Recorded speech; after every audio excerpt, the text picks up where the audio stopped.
Tem gente aqui que está na prensa. Você não desistiu ainda porque ama a obra de Deus e tem uma fogueira que queima dentro de você. Mas a prensa está te apertando.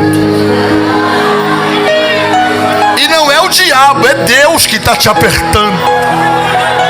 E Ele está te apertando para te purificar, para tirar o que você tem de melhor. Ninguém que quer ser usado por Deus será usado sem antes ser esmagado, sem antes ser amassado. Você está dizendo: Senhor, eu não suporto. Mas Deus está falando: suporta. Você vai sair dessa mais crente, com mais unção, com mais virtude, porque o que eu tenho para fazer contigo é lindo. Por que prensa de azeite? Porque no Getsêmani tinha várias oliveiras. E o fruto da oliveira é a azeitona. Colocavam as azeitonas na prensa e iam prensando.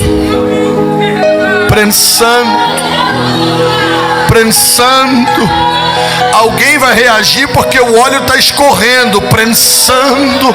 Só que quanto mais aperta, mais o azeite puro está escorrendo. Deus está falando com alguém aqui: ei!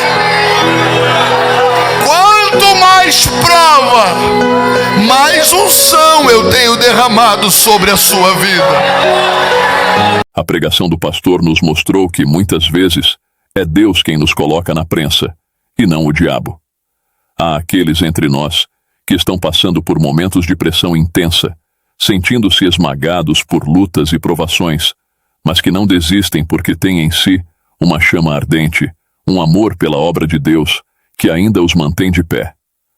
No entanto, essa prensa, essa pressão que parece insuportável, não é uma obra do mal, mas um ato divino de transformação e purificação. Deus está nos apertando para extrair o que temos de melhor, para tirar aquilo que nos impede de crescer e de alcançar a plena maturidade espiritual. O pastor nos mostrou que ninguém que deseja ser usado por Deus escapará desse processo de ser esmagado e amassado. Aqueles que pedem para ser instrumentos nas mãos de Deus, para ser luz em meio às trevas, precisam entender que não é um caminho fácil e suave. Pelo contrário, é uma jornada que exige entrega, renúncia e principalmente um coração disposto.